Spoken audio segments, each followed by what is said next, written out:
पहले मैं खाकी से पहले से ही वाकिफ़ हूँ। मेरे लिए खाकी नई नहीं है। मैं 2011 से कांस्टेबल के पद पे तैनात थी। उसके बाद मैंने बाड़मेर में रह के 10 साल तक कांस्टेबल की सर्विस की थी। उसके बाद में मैंने धीरे-धीरे इधर-उधर से नॉलेज प्राप्त करके मैंने सब इंस्पेक्टर की जैसे वैकेंसी आई 2016 में, तो मैंने तैयारी की, ड्यूटी करने के साथ-साथ तैयारी की थी और उसके बाद में मेरा सिलेक्शन हुआ। और जब मुझे ये चीज़ पता चली कि मैं ऑल राजस्थान में 3rd रैंक पे हूँ एससी फीमेल से, तो मुझे बहुत ही गर्व की बात हुई। और उससे ज़्यादा मेरे लिए गर्व की बात तो ये थी कि जो मेरे कंधों पे सितारे सजे थे, वो मेरे लिए नहीं थे, वो मेरे पेरेंट्स के लिए थे। उनकी मेहनत थी, उनका मोटिवेशन था, उन्हीं के ये जो मोटिवेशन था उसका ही रिजल्ट है। जी, उस चीज़ का तो बहुत ही मुझे गर्व भी है, खुशी भी है।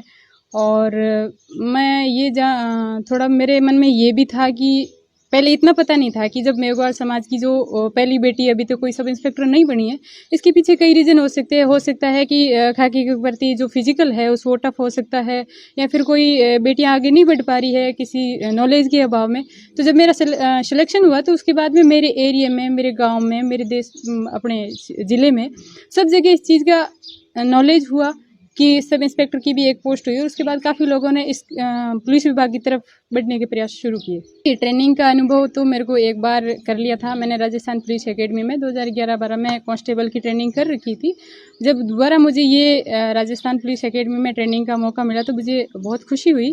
और उससे अलग मुझे बहुत कुछ सीखने को मिला। जैसे कांस्टेबल में तो फिजिकली होता है, और इंडोर का जैसे कानून का जानकारी होती है, वो जितनी उनको होता है लेवल उसी आधार पे देते हैं। और जैसे इस ट्रेनिंग में मेरे को कानून की जानकारी मिली है, साइबर के संबंधित है, या जो भी अदर कानून से रिलेटेड ज्ञान था वो बहुत अच्छा मिला था। वो लम्हा मेरे लिए बहुत ही एक क्या बताऊँ उनके बारे में शब्दों में बयान नहीं कर सकती हूँ। क्योंकि जब एक बार राजस्थान पुलिस एकेडमी में ट्रेनिंग कर चुकी थी, तो उसके बाद में जब राजस्थान पुलिस एकेडमी 2 बार ऑल इंडिया में गेजेटेड ऑफिसर ट्रेनिंग में 2 बार अवार्ड जीत चुकी थी, तो मुझे बहुत खुशी महसूस हुई थी कि उसी ट्रेनिंग सेंटर में मैं वापस ट्रेनिंग करने जा रही हूँ और मैं एक अच्छे ऑफिसर के रूप में ट्रेनिंग प्राप्त करके बाहर निकलूँगी।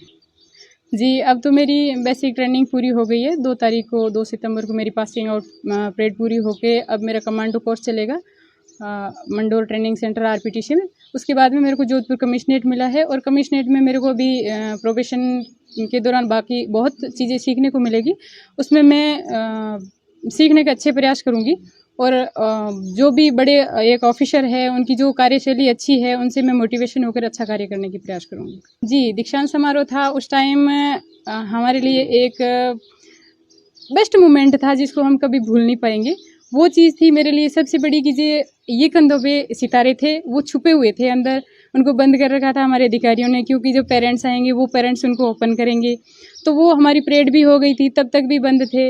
मेरे पेरेंट्स वाले परिवार आए वहाँ पे, तो उनको भी ये नहीं पता था कि इनको कैसे खोला जाएगा और इसके अंदर क्या है। तो वो चीज़ जब उनको खोलने के लिए बताया गया था, मम्मी को भी नहीं पता था कि ये कैसा खोला जाएगा, किसी ने बताया। जब खोला और उसके नीचे सितारे दिखे तो मेरे और मेरे परिवार के लिए बहुत बड़ी खुशी की बात थी।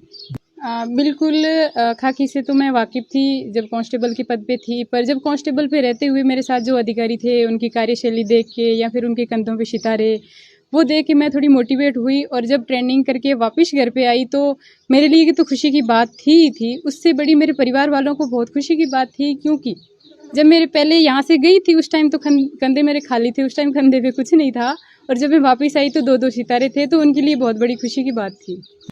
हाँ, मेरा ये विचार है कि जैसे मैं आगे बढ़ी हूँ तो शायद मैं मेरे यहाँ गांव की, समाज की, या मेरे ज़िले की जो भी है लड़कियाँ, उनको यही कहना चाहती हूँ कि जैसे आप पढ़ाई करते हैं, करवाते भी है गांव वाले, पर क्या करते हैं 8th या 10th के बाद बच्चे को छुड़वा देते हैं। तो वो एक छुड़वाना उन बच्चे के लिए ना तो वो पढ़ाई के लिए रहती है और ना घर परिवार के काम के लिए रहती है। तो मेरा एक यही कहना है कि उनको बच्चियों को आगे से आगे पढ़ाने की कोशिश करें। अगर कहीं उनको ज्ञान नहीं मिल रहा है, कहीं कोई ज्ञान में कमी है, तो इधर उधर पता करके भी उन बच्चों को आगे बढ़ाने की कोशिश करें।